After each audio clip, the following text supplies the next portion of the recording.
O título do trabalho a ser apresentado é Conexões e Desconexões entre Escola e Universidade. O estágio curricular obrigatório na formação inicial de professores, com autoria de Rafaela Quintanilha Abraão e coautoria de Karina Maldonado Molina.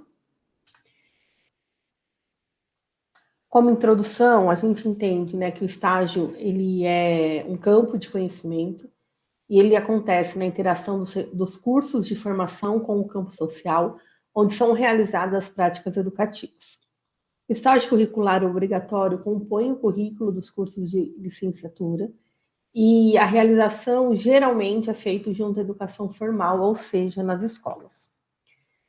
No documento referente ao Programa de Formação de Professores da USP, consta o seguinte trecho que apresenta uma situação referente ao estágio e uma concepção do que deveria ser o estágio.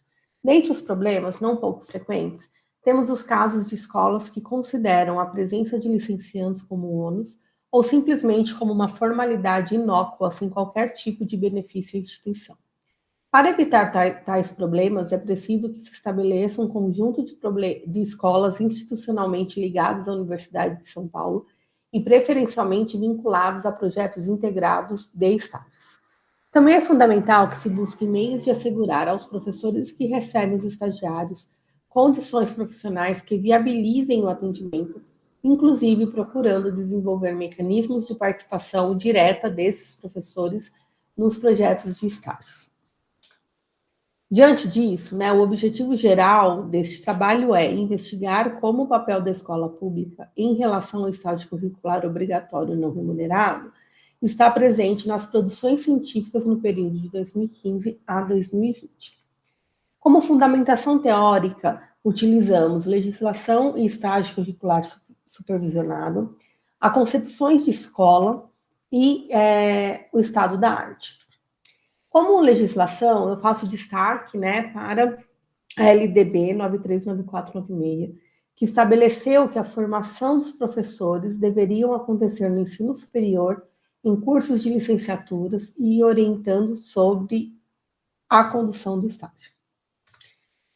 Em relação à escola, né, ela, segundo Pimenta e Lima, ela traz o conceito, né, de praxis, que é a superação da fragmentação entre teoria e prática, né? Então, na universidade se tem a teoria e na escola, dentro do estágio curricular, deveria ocorrer a praxis, né? Então, a gente tem que, segundo as autoras, superar essa fragmentação.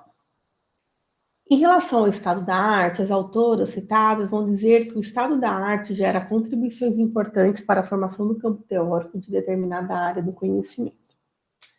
Bom, como percurso metodológico, apresento aqui o fluxograma deste percurso. Então, no primeiro momento, tivemos a identificação, né, dos trabalhos. Então, a gente utilizou a Biblioteca Digital Brasileira de Teses e Dissertações, BDTD. Então, a gente teve um encontro de 221 trabalhos dentro dos critérios estabelecidos.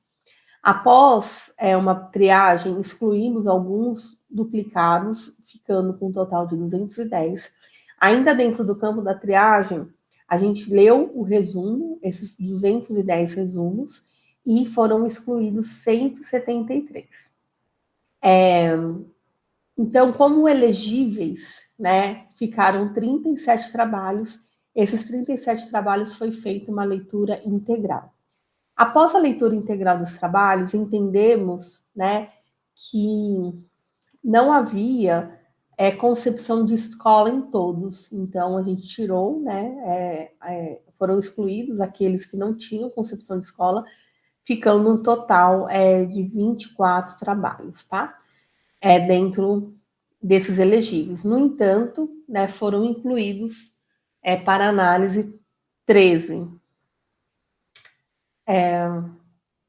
Dentro disso, então, a gente entendeu que para analisar os resultados, a gente utilizaria, né, a aplicação dos critérios de exclusão a partir da leitura dos resumos, análise quantitativa e qualitativa, partindo da leitura na íntegra das teses e dissertações, e também faríamos análise dos conteúdos da pesquisa incluídos nesse estudo. Como critério de exclusão, aqui a tabela 1, ela representa, né, todos os critérios de exclusão e a quantidade dos trabalhos, de acordo com cada critério. Eu vou fazer destaque para alguns.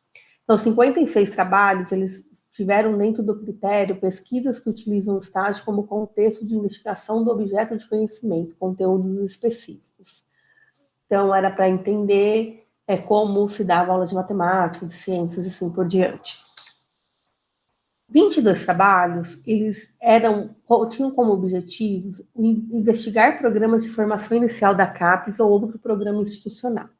A gente entende que tem programas importantes em relação ao estágio, porém, ele não se configura como estágio curricular obrigatório, portanto, eles foram excluídos. Estágios realizados no espaço de educação não formal, também foram excluídos 7, porque a gente considerou apenas trabalhos que consideravam a escola formal. E também o foco era na escola pública, então teve um trabalho que se entrou na categoria de rede privada e foi excluído também.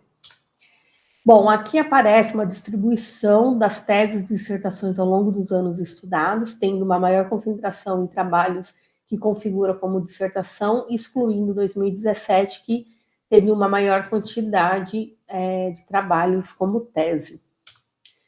Bom, para analisar os resultados, utilizou também a análise de conteúdo, segundo o Bardan, criando categorias, e também a gente entende, né, que devemos contemplar a pluralidade de mensagens, pois criando, né, variáveis separadas para não gerar conflitos entre as categorias. Diante disso, a gente criou 3 temas, sendo o tema 1, concepções de escola em relação à formação inicial docente.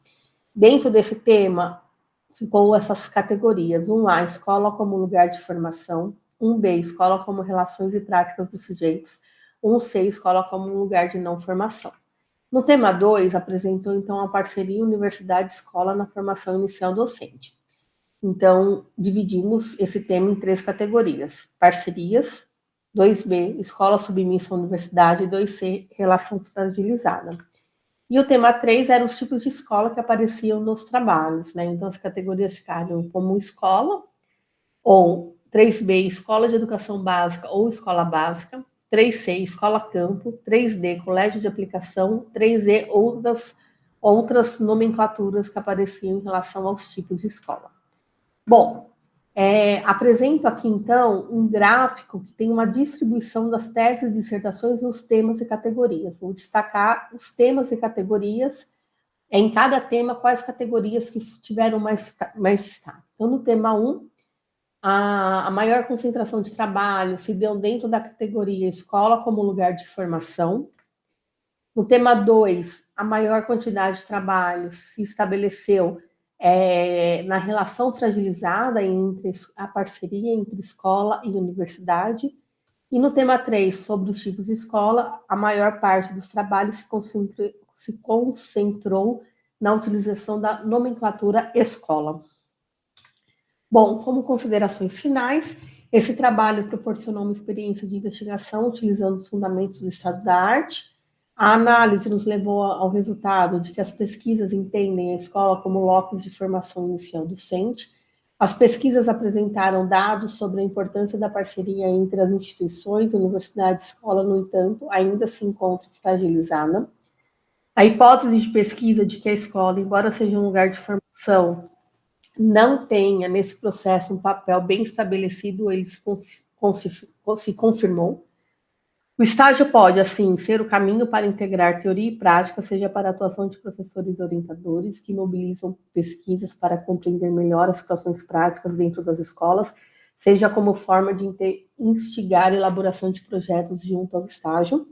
Entende-se que esse trabalho é um material importante de reflexão e exploração para novos aprofundamentos na área de formação docente. Essas são as nossas referências, esses são os trabalhos de teses e dissertações investigadas. Muito obrigada.